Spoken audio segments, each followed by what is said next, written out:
부동산 공법 기출 문제를 풀고 있습니다.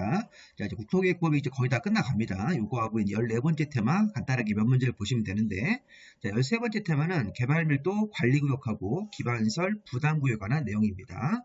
자, 관련 문제를 한 20문제 정도 풀어보도록 하겠습니다. 요번에 이제 국토계획법에서 뒷부분이 굉장히 중요합니다. 여기 지금 10번째 테마부터 9번 테마, 10번 테마, 11, 12, 13번 테마 이런 것들이 최근에 시험 문제에서 많이 나오는 부분입니다. 자, 1번 보시면, 자, 개발밀도 관리구역에 대한 설명이다. 옳은 것은, 자, 우리 개발밀도 관리구역은 용적률을 50% 강화하는 것이죠. 그래서 건축주가 건물 같은 거 건축할 때 건물 사이즈가 절반으로 이렇게 낮아지는 것, 이런 것인데, 1번에 보시면 바로 설명이 나옵니다. 자, 개발밀도 관리구역 안에서는 당해 용도 지역에 원래 적용되는 용적률의 최대 50% 범위 안에서 강화 적용합니다. 자, 주의할 점은 건폐율이 50% 강화된다는 말 쓰시면 안 됩니다. 이 50%가 붙으면 용적률만 강화한다고 설명을 해야 됩니다. 자, 그래서 이 지문이, 자, 일단 1번 지문이 맞죠? 1번 지문을 우리 정답으로 봐야 되겠네요. 자, 2번은 개발밀도 관리구역 안에서는 기반시설의 변화가 있으면 즉시 검토하여, 이 부분이 잘못됐습니다. 주기적으로 검토해서 이 개발밀도 관리구역 같은 것들을 해제하든가 아니면 용적률을 뭐 조정하든가 이런 식으로 필요한 조치를 해야 됩니다. 그래서 이번 지문은 뭐가 틀렸냐면 개발밀도 관리구역에서 기반시설의 변화가 있으면 이를 주기적으로 검토하여 이렇게 해야 됩니다. 즉시 검토가 아닙니다. 틀렸다고 봐야 됩니다. 그리고 필요한 조치, 개발밀도 관리구역을 해제하든지 아니면 용적률 이 강화 범위를 조정하든지 그렇게 필요한 조치를 취해야 됩니다. 자, 1번 지문 맞고 2번 틀렸고요. 3번 자, 개발밀도관리구역을 최초로 지정하거나 변경, 명칭을 포함해가지고 변경 같은 거 할 때, 개발밀도관리구역을 지정, 변경 같은 거 할 때는 지방도시계획인의 심의를 거쳐야 되는 것이죠. 그래서 개발밀도관리구역을 지정하거나 변경할 때는 주민의견 안 하고 협의도 안 합니다. 대신 지방도시계획인의 심의를 거쳐서 개발밀도를 최초로 지정하거나 변경 같은 거 하는 것입니다. 그래서 개발밀도관리구역을 명칭 변경할 때도 변경이기 때문에 심의를 거쳐서 변경을 해야 됩니다. 자, 네 번째, 자, 공업지역에서 개발 행위로 기반시설이 부족할 것으로 예상되는 지역. 그래서 기반시설의 설치가 곤란한 지역이면 개발밀도관리구역을 정할 수 있다죠. 있다. 없다가 아니라 있답니다. 자, 우리가 이게 개발밀도관리구역을 지정하는 요건입니다. 그래서 이게 주거, 상업, 공업지역 같은 지역에서 기반시설의 수용 능력이 부족이 예상된다. 도로나 공원, 학교 같은 것들의 수용 능력이 부족이 예상되는데 더 이상 기반시설의 설치가 곤란한 지역, 그런 지역이면 앞에가 주거, 상업, 공업지역에서 기반시설의 설치가 곤란한 지역이면 개발밀도관리구역을 정할 수 있는 지역이기 때문에 공업지역에서 이런 조건이 맞으면 개발밀도관리구역을 정할 수 있다고 보셔야 됩니다. 자, 개발밀도관리구역 지정권자는 누군가요? 6명이죠. 국토부 장관 아니라 특별광역시, 자치시와 자치도, 시장, 군수로 봐야 됩니다. 정답이 1번입니다. 자, 2번 문제. 기반시설 부담구역에 관한 설명이다. 옳은 것은, 자, 이번에 이제 기반시설 부담구역은 신규 개발지에서 기반시설을 의무적으로 설치하는 곳, 이게 기반시설 부담구역이라고 할 수 있습니다. 기반시설을 의무적으로 설치하는 곳인데, 자, 옳은 걸 찾습니다. 자, 기반시설 부담구역은 개발밀도관리구역 외의 지역으로 나가 정하기 때문에 개발밀도관리구역하고 중첩하여 정할 수는 없습니다. 1번 질문 잘못됐네요. 자, 기반시설 부담구역에서 설치되는 기반시설의 종류에 이 대학교는 포함되지 않습니다. 그래서 이 고등교육법상 이 대학교는 기반시설 부담구역에서 설치가 필요한 기반시설 종류에 들어가지 않습니다. 자, 이런 대학교 말고 초, 중, 고등학교 같은 것들이 들어가는 것입니다. 자, 그 다음에 우리 기반시설 부담구역에서는 기반시설 때문에 혜택을 보는 건물주가 있습니다.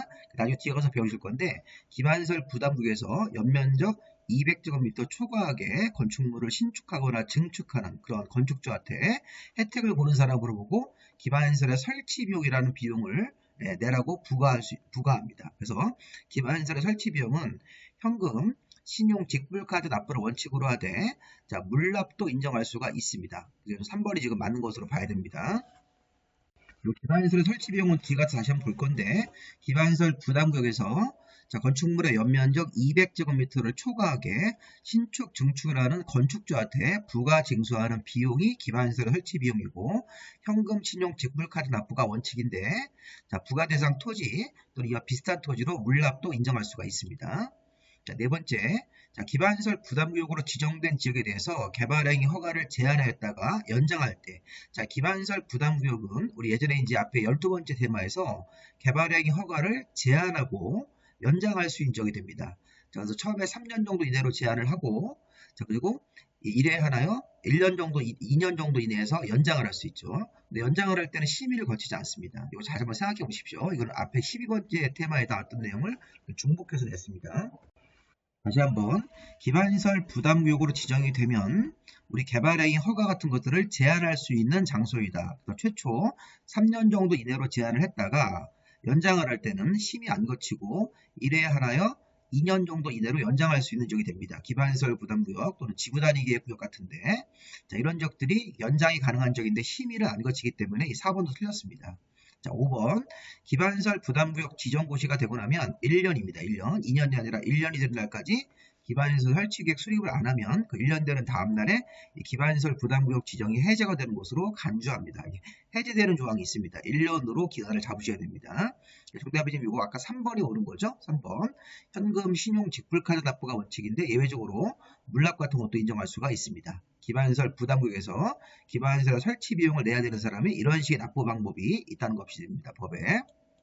정답이 3번입니다. 자, 3번 문제는 기반시설 유발개수라는 게 있죠.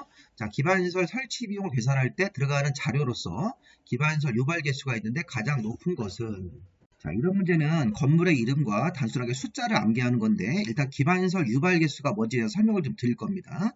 자, 가장 높은 걸 일단 답을 찾아보시면 자, 일종근린생활시설이 1.3입니다. 이게 답입니다.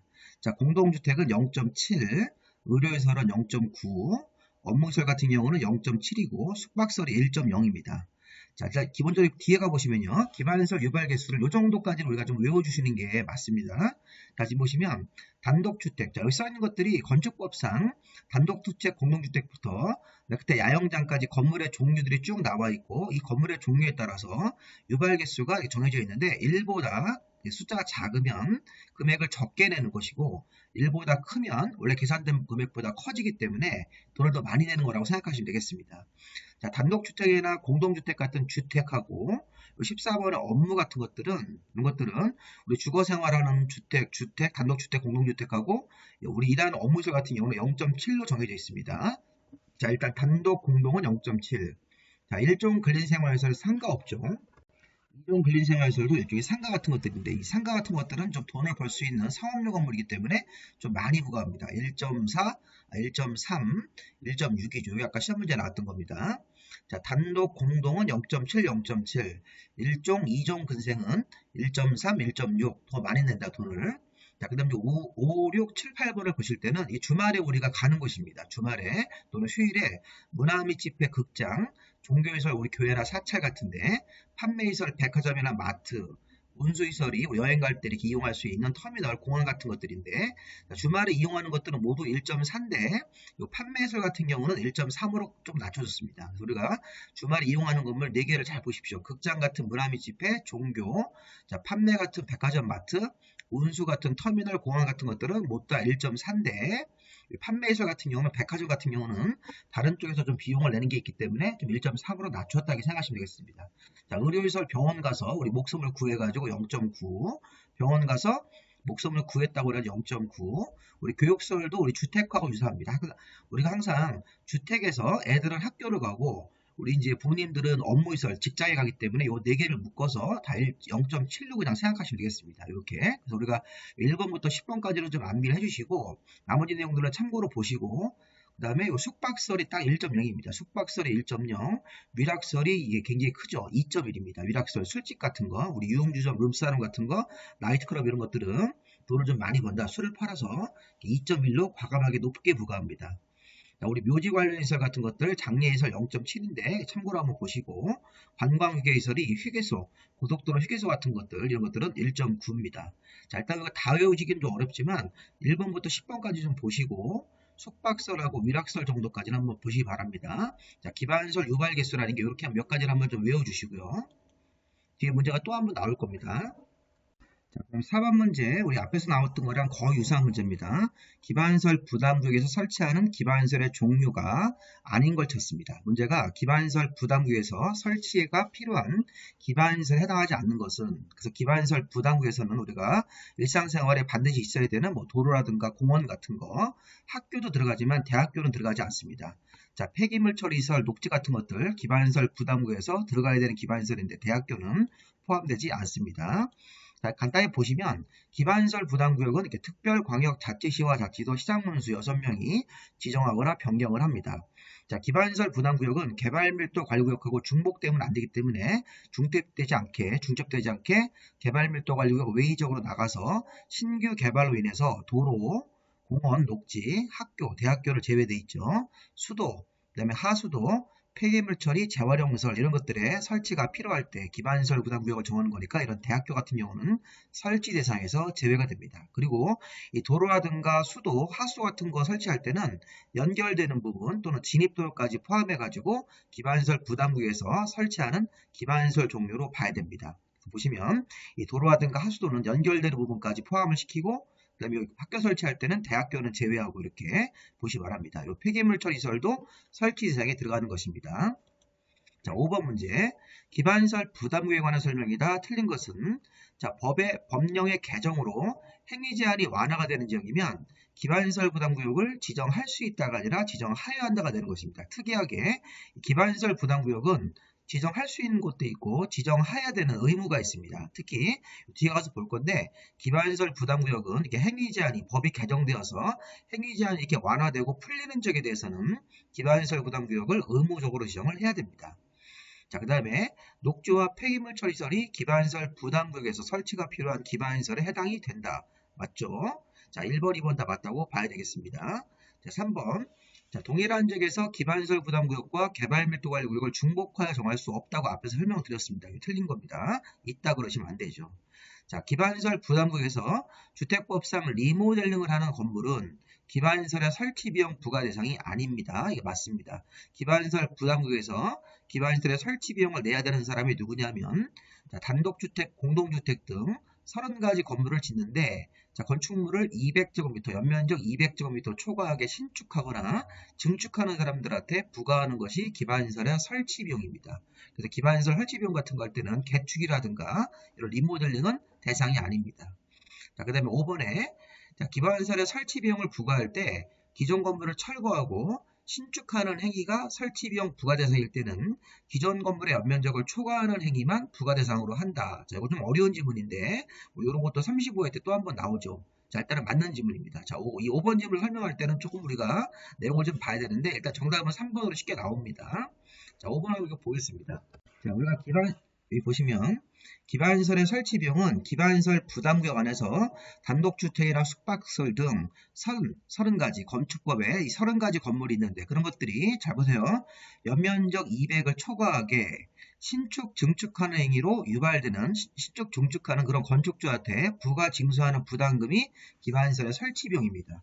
그래서 자, 이 기반시설 부담구역에서 숙박시설 같은 거 기타 30가지 건물이 있는데 예를 들어서 숙박시설을 연면적 300제곱미터로 지으면 200제곱미터 초과하는 부분만 부과하기 때문에 200을 초과하는 부분 300으로 건물을 신축하면 자 200을 초과하는 부분만 부과합니다. 그래서 100제곱미터가 부과 대상이 되는 것입니다. 그렇게 생각하셔야 됩니다. 자, 다만 기존 건축물을 철거하고 신축을 한다. 그러면 기존 건축물의 연면적을 초과하는 부분만 부과 대상이다. 예를 들어서 기존 연면적이 250짜리가 있었는데 자 그걸 철거하고 300으로 다지는 겁니다. 자, 우리가 건축법에서 기존 건축물을 철거하고 전체를 철거하고 초과해서 지으면 신축으로 볼 수 있습니다.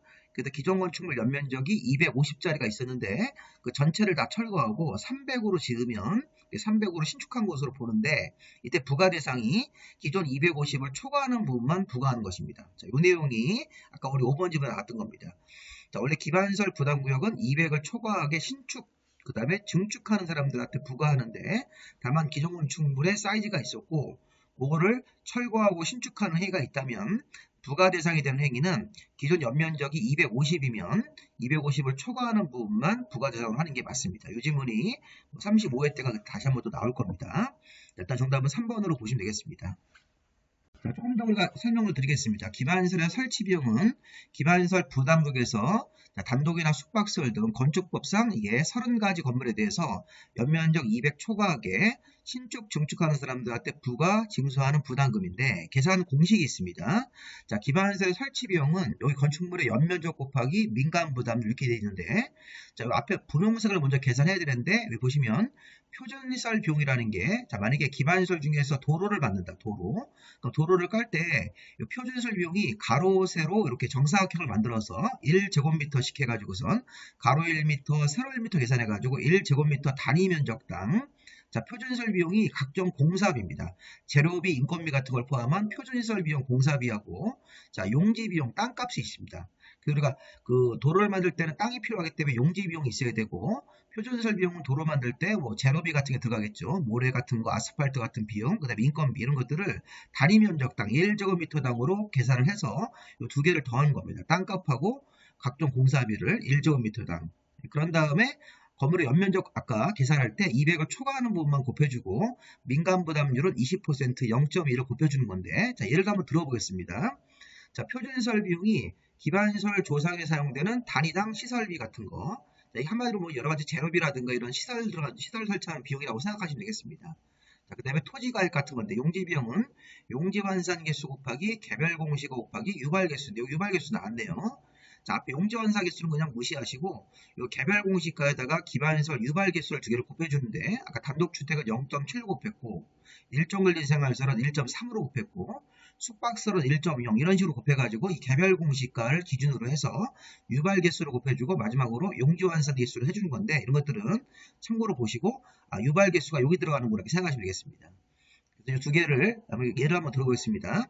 표준시설 비용이 1제곱미터당 15만원 들어가고 용지 비용이 1제곱미터당 85만원이니까 이 두 개를 합하시면 1제곱미터당 100만원이 나오겠네요. 자, 건물의 연면적을 300으로 신축하면 그 민간 부담률 여기 100분의 20으로 계산해가지고 20%가 별도로 정해져 있다고 생각하시면 되는데, 이 계산 한번 해보겠습니다.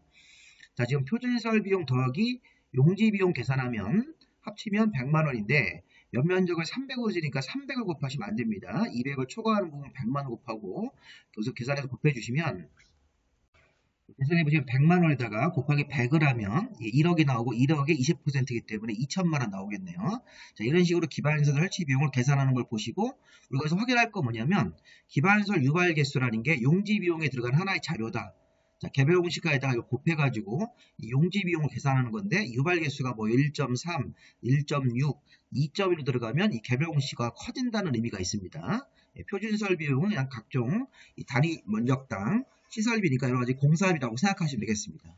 그리고 또 하나 건축물의 연면적 곱할 때는 이 원래 나오는 연면적에서 200을 빼고 초과하는 부분만 부과하기 때문에 100을 곱한다는 것도 잘 보시기 바랍니다. 자, 6번 문제로 가보겠습니다. 자, 이 문제는 이제 개발 밀도하고 기반시설 부담금을 이렇게 혼합해서 문제를 출제를 했네요. 옳은 걸 찾습니다. 자, 개발 밀도 관리구에서는 건폐율 또는 용적률을 대통령령으로 이걸 강화하는 거지 완화를 할 수는 없습니다. 그래서 보시면 개발 밀도 관리구에서는 건폐율 또는 용적률을 완화하는 게 아니라 강화하셔야죠. 이렇게. 그래서 일본의 개발 밀도 관리구역 안에서는 건폐율 또는 용적률을 대통령령으로 비율을 정하여 강화만 하는 것이지 완화한다고 할 수는 없습니다. 특히 대통령령에는 건폐율에 대한 숫자는 안 써있기 때문에 그냥 건폐율은 무시하시고 용적률만 원래 적용되는 거에 50% 범위 안에서 강화한다고 해석하시면 되겠습니다. 그래서 개발밀도 관리구에서는 건폐율 또는 용적률을 대통령령으로 강화 적용할 수 있다. 완화란 말 들어가시면 안 됩니다. 그리고 숫자가 50%란 말이 나오면 용적률만 적용해가지고 그걸 풀이를 하시면 되겠습니다. 자, 2번. 군수가 개발밀도관리구역을 지정하려면 지방도시계획원의 심의를 거치고 나서 그것을 고시하면 되는 거지 도지사한테 승인을 받는 것은 아닙니다. 그래서 이거 틀린 지문입니다. 자, 1번, 2번 다 틀렸고, 자, 주거 상업지역에서 개발로 인해서 기반시설의 수용 능력이 부족할 것으로, 기반시설의 수용 능력이 부족하고 설치가 곤란할 때는 주거상업 공업지역 같은 데서 부분적으로 주거상업지역 들어가죠. 자, 이때는 기반시설 부담구역을 정하는 게 아니라 개발밀도 관리구역을 정하는 겁니다. 해석을 할 때 기반시설이 부족하다, 도로나 공원 주차장이 부족한데 더 이상 설치가 곤란하다. 그러면 자, 기반시설 같은 경우가 설치가 곤란하기 때문에 더 이상 건물을 못 짓게, 크게 못 짓게 개발밀도관리구역을 정해서 용적률을 50% 범위 안에서 강화하는 그런 제도를 시행하는 것입니다. 우리가 개발밀도관리구역을 정해서 더 이상 기반시설 설치가 곤란하므로 차량 같은 거 유입이 되지 않도록 건물 사이즈를 반으로 낮추는 겁니다.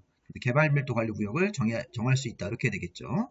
자, 시장은 기반시설 부담구역을 지정하려면 기반시설의 설치 계획을 수립을 하고, 자, 기반시설 부담구역 정해지면 1년 안에 기반시설 설치 계획 수립해야 되고, 이를 도시관리계획에다 반영하는 거 맞습니다. 여기 1년이란 말이 안 닿았더라도 틀린 질문은 아닙니다. 일단은 기반시설의 설치 계획을 수립하여 그 내용을 도시관리계획에다 반영을 하고 기반시설 공사로 설치가 들어가야 되는 그런 절차이기 때문에 이 질문은 맞다고 봐야 되겠습니다. 정답이 요거 4번 되겠습니다. 자, 옳은 걸 찾는 거죠, 이 문제가. 5번 기반시설 부담구에서 개발행위 허가를 받고자 하는 자한테 기반시설의 설치를 부과해야 된다. 자, 요거는 이렇게 개발행위 허가란 말을 이렇게 쓰면 안 됩니다.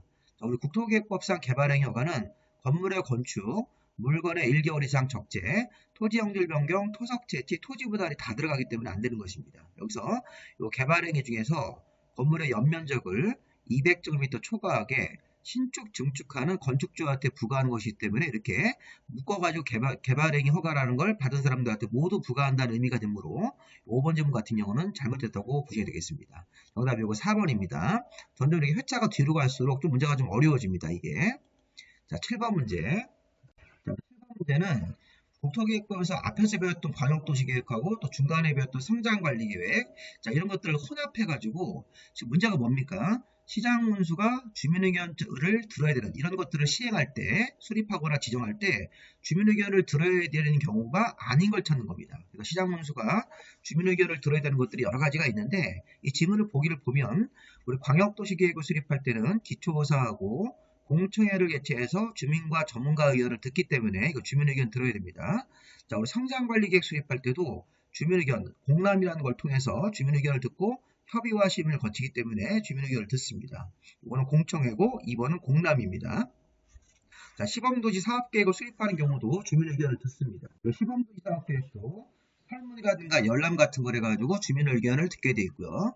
자, 우리 4번에 기반시설 부담구역, 기반시설이 의무적으로 부담되는 기반시설을 의무적으로 설치하는 기반시설 부담구역 정할 때, 자, 주민의견을 듣고 그 다음에 심의 다음에 고시 절차가 있죠. 주민의견 듣고 나서 심의 고시고, 개발밀도관리구역은 주민들한테 안 좋은 거죠. 용적률 50% 강화하기 때문에 주민들이 굉장히 싫어하므로 주민의견 없이 심의 절차하고 고시밖에 없습니다. 그 답이 이게 5번이 되는 겁니다. 5번은 주민의견을 듣지 않고 개발밀도관리구역을 이렇게 심의 절차를 거친 다음에 지정을 해가지고 바로 고시하는 형태로 개발밀도관리구역을 지정 변경할 수 있습니다.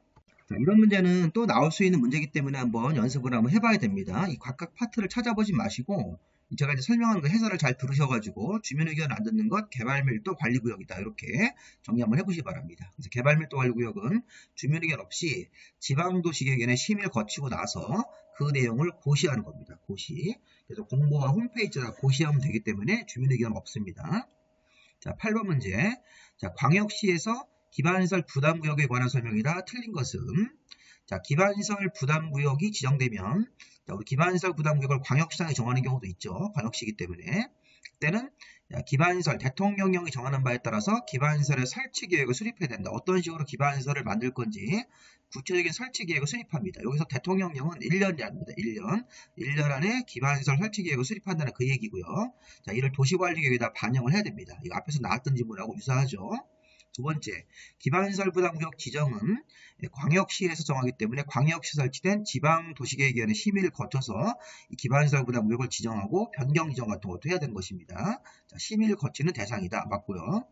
자, 3번에 자, 광역시장은 자, 이 국토계획법이 개정되어서 행위 제한이 완화되는 지역이면 이때는 기반시설 부담구역을 정할 수 없다가 아니라 의무적으로 지정을 해야 된다, 이렇게 하셔야 됩니다. 그래서 기반시설 부담구역을 정할 수 없다가 아니라 의무적으로 지정하는 지역으로 이거 해석해야 됩니다.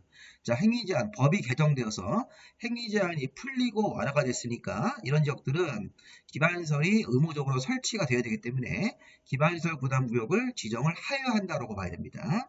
자, 4번은 아까 제가 1년 안에 기반시설 설치 계획을 수립해야 되는데 그 지역에 미리 지구 단위 계획 같은 게 수립이 되어 있을 때는 기반시설의 설치 계획을 수립한 것으로 간주합니다. 자, 이런 조항도 있죠. 자, 5번에 보시면 기반시설 부담구역 지정 고시로부터 1년이 되는 날까지 기반시설 설치 계획 수립을 안 하면 그 1년 되는 날 다음 날에 기반시설 부담구역이 이렇게 해제가 되는 것으로 본다. 이렇게 해제 간주 조항이 있습니다.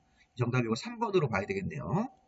자, 9번 문제는 자, 이거 우리 앞에서 설명한 거 가로넣기인데 200제곱미터 들어가시면 되겠죠. 자, 보시면 기반시설 설치 비용 부과 대상은 기반시설 부담구역에서 기반시설의 설치 비용 부과 대상 행위는 자, 여기 보시면 자, 이게 법제 2조 20호랑에 따른 시설. 자, 이게 이제 건축법에 나오는 30가지 건물이라고 해석하시면 되겠습니다. 그래서 이게 건축법에 나오는 건물 30가지에 대해서 연면적 200제곱미터를 초과하게 기존 건물 연면적을 포함해가지고 연면적 200제곱미터 초과하게 신축 증축하는 행위로 기반시설 설치 비용 부과 대상 행위로 정해져 있으니까 200제곱미터 정답은 2번으로 보시면 되겠습니다. 자, 10번 문제. 국토계획법상 기반시설 설치에 관한 설명이다. 옳은 것은 자, 시장군수가 개발밀도관리구역을 변경하는 경우에도 심의를 거치지 않아야 된다가 아니라 심의를 거쳐야 됩니다. 개발밀도관리구역을 지정하거나 변경도 변경 지정이기 때문에 명칭을 포함해서 심의를 거쳐야 됩니다. 자, 우리 앞에서 풀어본 지문이죠. 이거 아까 1번 지문에 나왔던 거기 때문에 이런 것들 반복해서 나온다는 게 우리가 증명이 됩니다. 계속 보시면 제가 기출 문제를 여러 회차를 이렇게 같이 모아서 강의를 드리는 겁니다. 자, 2번 보시면 기반시설 부담구역이 지정 고시가 된 날로부터 자, 2년이 되는 날까지가 아니라 1년이죠. 1년 되는 날까지 기반시설 설치계획 수립을 안 하면 그 1년 되는 날 다음 달에 기반시설 부담구역 지정이 해제가 되는 것으로 보는 것이죠. 1년. 3번 시장문서는 기반시설의 설치비용 납부 의무자가 자, 기반시설의 설치 비용은 이게 언제 부과하고 언제까지 납부합니까? 이걸 물어보는 건데 좀 어렵죠. 이거 따로 제가 설명을 드리겠습니다. 기반시설의 설치 비용은 납부 의무자가 아까 연면적 200제곱미터 초과하게 신축 증축하는 건축주가 이 건축법상 건축허가를 받는 날로부터 2개월 안에 이 설치 비용을 부과하도록 되어 있습니다. 그 납부는 언제 하는 거냐면 납부는 이 설치비용 납부 의무자는 이 사용승인 신청 전까지 납부하는 거지 신청 후 7일까지 납부하는 게 아닙니다. 이게 사용승인 신청 전까지 미리 납부를 해야 됩니다. 그리고 지금 5번도 잘못됐고 자, 시장문서는 개발밀도 관리구역에서 4번에 자, 해당 용도지역에 원래 적용되는 용적률 최대 50% 범위 안에서 강화 적용하는 거 맞죠? 맞습니다. 정답이 이거 보시면 요거 4번 지문 자체가 우리가 이 맞는 지문으로 봐야 되겠네요. 4번. 자, 11번. 자, 국토계획법상 개발행위에 따른 기반시설의 설치에 관한 설명이다. 틀린 것은 자, 개발밀도 관리구역 안에서는 자, 해당 용도지역에 원래 적용되는 용적률이 자, 원래보다 최대 50% 범위 안에서 강화 적용하는 거 맞습니다. 자, 완화란 말 조심하셔야 됩니다. 완화가 들어가시면 안 됩니다. 그래서 개발밀도 관리구역이 용적률이 원래 적용되는 것보다 50% 강화되기 때문에 건축주한테 경제적으로 나쁘게 작용을 하는 겁니다. 자, 두 번째는 보시면 기반시설의 설치가 필요하다고 인정하는 지역으로서 자, 전년도 허가 건수가 전전년도 건수보다 20% 이상 증가한 지역이 이게 바로 신규 개발지고 허가 건수가 갑자기 확 늘어나는 겁니다. 1년 만에 20% 이상 증가한 지역이면 기반시설 부담구역을 의무적으로 정하는 지역이 맞습니다. 자, 이게 이제 기반시설 부담구역을 의무적으로 정하는 지역의 하나의 사례입니다. 자, 그래서 자, 이번 예문은 제가 따로 설명을 좀 드리겠습니다. 여기가 신규 개발지에다가 기반시설 부담구역을 정하는데 이렇게 허가 건수가 1년 만에 갑자기 막 급증을 한 겁니다. 20% 이상 급증을 하면 이때는 기반시설 부담구역을 지정할 수 있다가 아니라 하여야 한다로 처리하는 것이 맞습니다. 자, 계속 읽어보겠습니다. 자, 기반시설 부담구역 지정되면 기반시설의 설치 계획을 수립해야 되고 자, 이를 도시관리계획에다가 반영을 해야 된다. 자, 설치하는 그 기간은 1년 안에 설치 계획 수립하는 건 1년 이내 수립하는 거니까 여기 지금 뭐 4번 질문 바로 나왔네요. 기반시설의 설치 계획은 기반시설 부담구역 지정 고실로부터 1년이 되는 날까지 수립해야 된다. 3년이 아닙니다. 이거 바로 이제 4번이 틀렸네요. 자, 5번에 보시면 기반시설의 설치 비용의 관리 운영을 위해서 기반시설 부담구역별로 이런 특별회계라는 것을 별도로 설치해서 이 비용을 관리를 해야 되는 것입니다. 이거 맞는 지문으로 보고요. 자, 정답은 4번으로 보시면 되겠죠. 이렇게. 자, 보시고 자, 기반시설 부담구역이 주로 이게 신규 개발지에다가 원래 정할 수 있다는데 요 1번이나 2번이나 3번, 4번 같은 경우가 나오면 이게 이제 개발행위가 갑자기 확 증가하는 겁니다. 아니면 인구가 갑자기 막 증가하는 겁니다. 이런 경우가 생기면 그때는 의무 지정으로 바꿔야 됩니다. 자, 1번부터 보겠습니다. 자, 이 법이나 다른 법이 법이 개정되어서 행위 제한이 완화되거나 해제가 되면 이런 적들은 신규 개발지인데 규제가 풀리는 것이기 때문에 의무적으로 기반시설 부담구역을 정하고 기반시설의 설치 계획을 만들어서 기반시설을 의무적으로 설치를 해야 되는 지역입니다. 자, 두 번째. 자, 이 법이나 다른 법상 용도지역 같은 명칭 등이 변경되거나 해제가 되어서 용도지역 우리 앞에서 배웠죠? 용도지역이나 용도지구나 용도구역 같은 것 등이 변경 해제되어서 행위제한이 완화. 자, 위에 거랑 유사하죠. 법이 개정되어서 행위제한이 완화 해제, 용도지역 등이 변경 해제되어서 행위제한이 완화가 되는 지역들은 신규 개발지로서 이런 조건이 맞으면 기반시설 부담구역을 의무적으로 정해야 됩니다. 자, 전년도 허가 건수가 전전년도 건수보다 20% 이상 급증한 지역들, 자, 해당 지역의 전년도 인구 증가율이 그 도시 전체, 특별광역자치시나 지도 시군 같은 도시 전체 인구 증가율보다 20% 이상 높은 지역들. 그래서 만약에 서울특별시에 예를 들어서 위례 신도시라는 데가 있죠. 우리 송파구에 가보면 자, 서울특별시 안에 위례 신도시 같은 해당 지역이 있습니다. 그런데 서울특별시가 전년도 인구 증가율이 5%밖에 증가 안 했는데 자, 해당 지역 위례 신도시가 인구 증가율이 30%가 증가됐다고 예를 들어보겠습니다. 서울시 전체 인구 증가율 5%, 자, 그다음에 서울시의 위례 신도시만 조사해봤더니 인구 증가율이 30%, 양쪽 차이가 20% 이상 나죠. 그래서 해당 지역이 도시 전체보다 20% 이상 높게 인구 증가율 차이를 보이면 이런 지역도 인구가 갑자기 늘어나는 지역들, 그다음에 허가 건수가 1년 만에 급증한 지역들 20% 이상, 행위 제한이 풀리는 지역들이면 그때는 기반시설 부담구역을 의무적으로 정하고 기반시설도 의무적으로 설치가 되어야 되는 것입니다. 이런 식으로 해서 사람들이 많이 모이거나 규제가 풀리는 지역이기 때문에 이런 식으로 해가지고 이거를 한번 좀 읽어보시기 바랍니다. 약간 심한 내용입니다. 그래서 아까 우리 문제에서 여기 2번 지문에 보시면 기반시설의 설치가 필요한 지역이고 전년도 허가 건수하고 전전년도를 비교해서 20% 이상 급증한 지역이면 기반시설 부담구역을 의무적으로 지정해야 되는 곳입니다. 이거 말고도 세 가지가 더 있습니다. 아까 요 4개 잘 보시기 바랍니다. 자, 12번 문제. 자, 개발밀도 관리구역에 대한 설명이다. 틀린 것은 자, 도시계획 시설사업인 시행자가 도시계획 시설사업인 시행자인 시장군수는 이렇게 되어 있습니다. 도시계획 시설사업의 시행자인 시장군수는 개발밀도 관리구역에서 기초조사 같은 걸 하기 위해서 자, 우리 개발밀도 관리구역을 정하기 위해서 기초조사 같은 걸 하는데 자, 필요하면 타인 토지 같은 데 출입할 수가 있습니다. 자, 이거 맞습니다. 자, 우리 앞에서 조금 설명을 드렸습니다.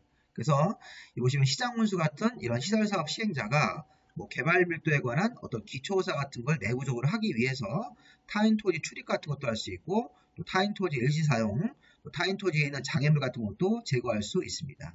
자, 두 번째, 개발 밀도 관리구의 지정 기준자 붙은 거 나왔네요. 자, 개발 밀도 관리구의 지정 기준 관리에 대해서 필요한 사항은 전국적으로 동일하게 적용하기 위해 이 기준을 전국적으로 동일하게 적용하기 위해서 국토교통부 장관이 정해준 것입니다. 맞고, 자, 3번 개발밀도 관리구에서는 용적률을 최대 50% 범위 안에서 강화 적용한다. 맞습니다. 용적률을 50% 범위 안에서 강화해가지고 건축주한테 경제적으로 건물 사이즈가 반으로 작아져서 안 좋은 겁니다. 자, 4번 시장군수는 개발밀도 관리구역을 지정 변경하려면 자, 지방도시계획의 심의를 거쳐야 되는 것도 맞네요. 맞습니다. 5번 질문 보시면 기반시설을 설치하거나 용지 확보를 하기 위해서 개발밀도관리구역에다가 기반시설 부담구역을 정할 수 있다. 자, 이게 중복하면 안 됩니다. 개발밀도관리구역 외의 지역으로 나가서 기반시설 부담구역을 정할 수 있기 때문에 요즘 5번 지문 자체가 잘못됐습니다. 5번 틀렸네요. 자, 13번 문제. 자, 개발밀도관리구역 설명이다. 틀린 것은 자, 개발밀도관리구역의 변경 고시 같은 것들도 지방자치단체 공보에다가 게재하는 방법에 의한다. 자, 이거 맞는 지문으로 봐야 되겠습니다. 우리 개발밀도관리구역 변경 고시, 이게 고시 같은 것들은 지방자치단체 공보하고 자, 인터넷 홈페이지에다가 같이 게재해서 이런 식으로 고시하는 거기 때문에 이 공보에 게재한다는 말이 틀린 건 아닙니다. 두 번째, 개발밀도관리구역 지정될 수 있는 지역은 농림지역은 포함되지 않습니다. 맞습니다. 개발밀도는 주거, 상업, 공업 지역에서 기반시설의 설치가 곤란한 지역을 대상으로 정할 수 있기 때문에 자, 농림지역은 들어가지 않죠. 자, 개발밀도관리구역 지정은 심의 같은 걸 거쳐서 해야 되는 거기 때문에 심의 대상 맞습니다. 자, 4번 개발밀도관리구역에서는 건폐율을 자, 원래 적용되는 것보다 50% 범위 안에서 강화 적용하면 틀리죠. 자, 아까 제가 강조했듯이 용적률만 50% 범위 안에서 강화한다고 얘기를 해야 됩니다.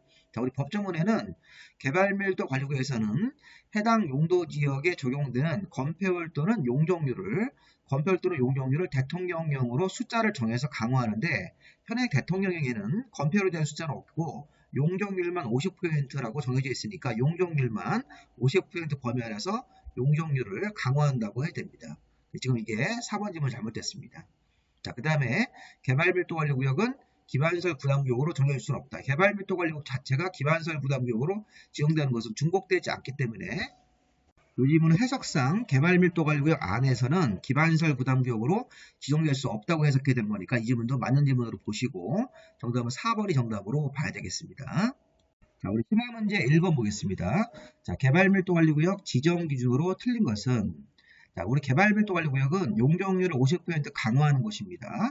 자, 이걸 지정할 때는 기준이 뭐냐면 기반시설이 부족하거나 부족할 것으로 예상하는 지역에다가 이거를 정합니다. 그래서 이 개발밀도관리구역은 기반시설이 부족하거나 부족할 것으로 예상되는 지역인데, 이렇게 설치가 곤란하면, 더 이상 기반시설 설치가 곤란하면 정하기 때문에 기반시설이 부족하거나 부족할 것으로 예상되는 지역을 찾습니다. 자, 보기에서 1번 보시면 당해 지역의 도로 서비스의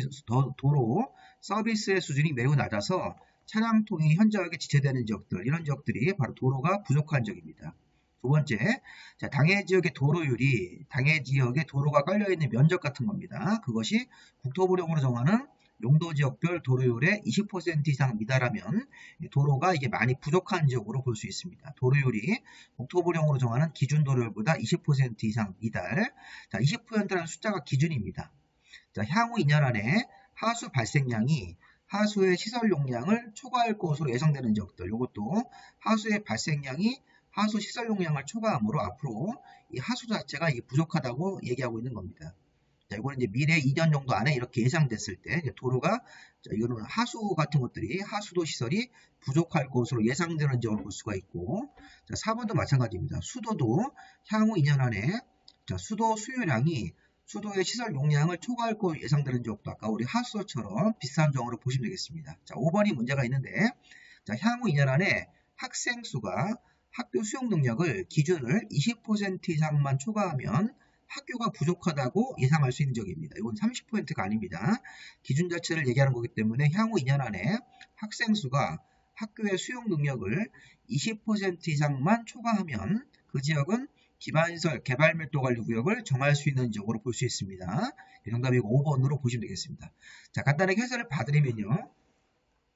자, 개발밀도관리구역 지정 기준, 개발밀도는 기반시설이 부족하거나 부족할 것으로 예상되는 지역으로 설치가 곤란할 때, 기반시설 설치가 곤란할 때 하는데, 여기 1번부터 이런 지역들이 기반시설이 부족하고 예상되거나 아니면 기반시설이 현재 부족하거나 부족할 것으로 예상되는 지역으로 볼 수가 있습니다. 그래서 보시면 당해 지역의 도로율이 국토부령으로 정하는 그 용도지역별 도로율보다, 기준 도로율보다 20% 이상 미달, 도로 서비스 수준이 매우 낮은 지역들, 향후 2년 안에 학생 수가 학교 수용 능력을 20% 이상만 초과하면 바로 여기가 이 개발 밀도를 정할 수 있는 기준에 해당이 되는 겁니다. 아까 여기 30%가 아닙니다. 기준 자체를 물어보는 거기 때문에 이거 4번하고 5번도 읽어보시면 되겠네요. 자, 심화 두 번째 문제입니다. 자, 우리 기반시설 부담구역으로 지정해야 되는 지역이 아닌 것은, 자, 기반시설 부담구역은 의무적 지정 대상이 있었죠. 자, 법이 개정되어서 행위 제한이 완화 해제되는 지역들, 규제가 풀리는 지역들, 용도지역 같은 명칭이 변경되어서 행위 제한이 완화되는 지역들. 3번, 기반시설이 수용 능력이 부족이 예상되는데 더 이상 설치가 곤란한 지역들. 자, 지금 요거는 자, 개발밀도 관리구역하고 관련 있는 겁니다. 기반시설이 부족이 예상되는데 설치가 곤란하면 용적률 50% 강화해서 건물을 짓게 하는 거, 개발밀도 관리구역을 정할 수 있는 장소지 기반시설 부담구역을 의무적으로 정하는 장소가 될 수가 없습니다. 3번이 지금 문제가 있습니다. 그 다음에 자, 거기 4번은 기반시설의 설치가 필요하다고 인정하는 지역으로 전년도 허가 건수가 전전년도 건수보다 20% 이상 급증하는 지역들은 기반시설 부담구역을 의무적으로 지정을 해서 기반시설도 의무적으로 만들어야 되는 것입니다. 자, 그 다음에 5번 같은 경우도 자, 어떤 특정 해당 지역의 인구 증가율이 그 도시 전체 인구 증가율보다 20% 이상 높은 지역도 인구가 급증하는 지역이기 때문에 비율로 봤을 때 자, 우리 기반시설 부담구역을 의무적으로 정하는 지역이 맞습니다. 정답이 3번입니다. 3번은 요거는 기반시설 부담구역이 아니라 개발밀도 관리구역하고 관련 있는 조항이라고 생각하시면 되겠습니다. 그 다음에 요 아까 우리 설명 들은 것처럼 이렇게 보시면 기반시설 부담구역 의무적 지정 대상 행위 제한이 완화 해제되는 지역들, 자, 용도 지역 같은 명칭이 변경 해제되어서 행위 제한이 완화되는 지역들, 전년도가 건수하고 전전연도 건수를 비교해서 20% 이상 급증한 지역들은 기반시설 부담구역을 의무적으로 지정해야 된다. 해당 지역 인구 증가율이 도시 전체 인구 증가율보다 20% 이상 높은 지역들, 이거 한번 잘 보시고요. 3번 문제 보겠습니다. 심화 3번 문제는 기반시설 유발 개수 문제가 또 나왔고, 이렇게 4개의 건물을 주고 기반시설 유발 개수를 이렇게 적어서 가장 높은 거부터 나열하는 겁니다. 왼쪽부터 높은 거 낮은 순서대로 이렇게. 자, 2종 근린생활설은 상가 건물이고 좀 돈을 많이 버니까 1.6. 자, 우리 종교시설 같은 거나 판매는 주말에 이용하는 건물인데 이 종교가 1.4고 이 판매시설 같은 백화점에 맡은 다른 비용을 좀 내기 때문에 약간 낮춰서 1.3이 되는 것입니다. 자, 위락설은 돈을 제일 많이 번다고 해서 2.1로 부과해가지고, 자, 리을이 가장 크죠. 리을, 기억, 니은, 디귿이니까 여기 보시면 3번이 정답이겠네요. 이런 것들은 기반시설 유발 개수를 외워야 됩니다. 이건 어쩔 수 없이.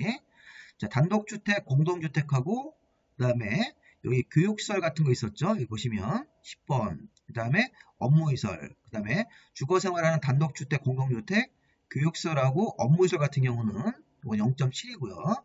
1종 근생, 2종 근생은 1.3, 1.6. 주말에 이용하는 건물, 문화 및 집회, 극장, 종교시설, 교회나 사찰, 판매시설, 백화점이나 마트 같은 거, 운수시설 같은 게 있는데, 터미널 같은 거 있는데 1.4로 이렇게 통일했다가 판매만 1.4로 좀 낮춰줍니다. 자, 의료시설 가서 목숨을 구해가지고 0.9.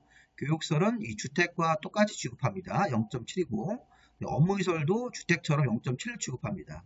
그 다음에 숙박시설 1.0, 위락시설 같은 경우는 2.1 이렇게 하시고, 이 묘지라든가 장례시설도 이 주택처럼 0.7을 부과합니다. 자, 관광 휴게시설, 고속도로 휴게소도 돈을 좀 벌기 때문에 1.9로 부과한다고 보시면 되겠습니다. 4번 문제. 자, 기반시설 부담구에서 기반시설의 설치 비용에 대한 설명이라 틀린 것은, 자, 보시면,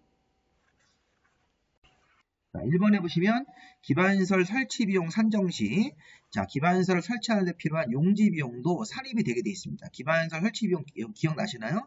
아까 우리 표준시설 비용 더하기 용지 비용 곱하기 건물의 연면적 곱하기 민간이 부담하는 부담률이라는 게 있었습니다.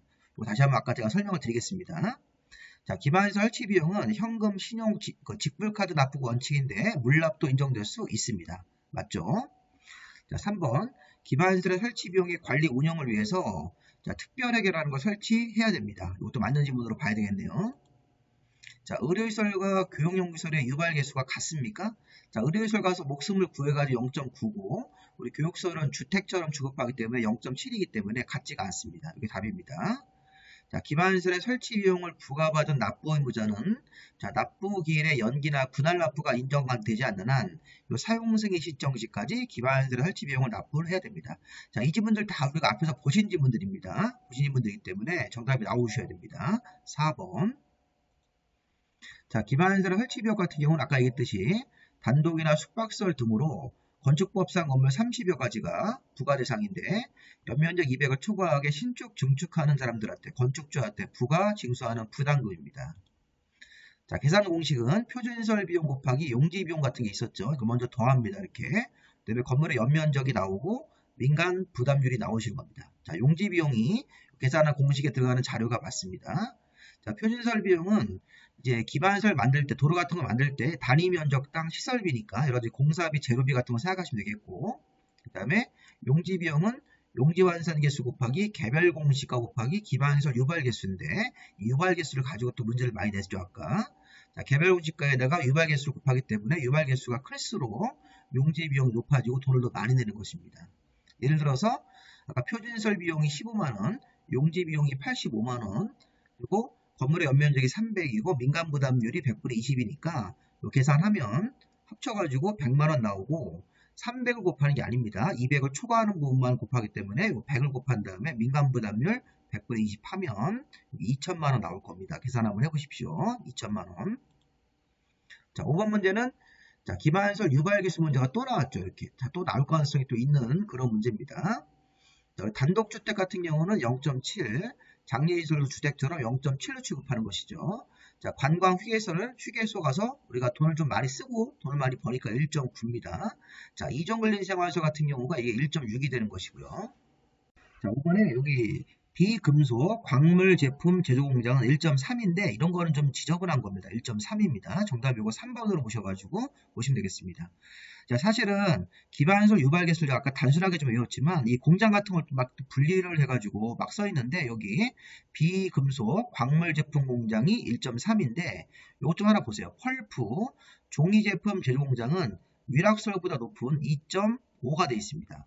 아까 제가 설명한 거 보시면 단독주택, 공동주택은 0.7, 0.7 요거 교육설하고 업무시설도 주택처럼 0.7로 취급합니다.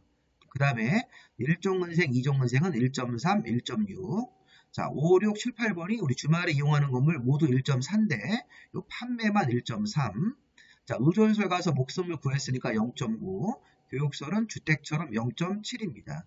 자, 업무시설도 0.7이고 숙박설 1.0 위락설 2.1 돈을 좀 많이 버니까. 근데 위락설보다 제일 큰 게 뭐냐면 더 큰 게 있습니다. 이게 펄프나 종이 제품 공장은 2.5를 부과하도록 되어 있습니다. 특이하죠.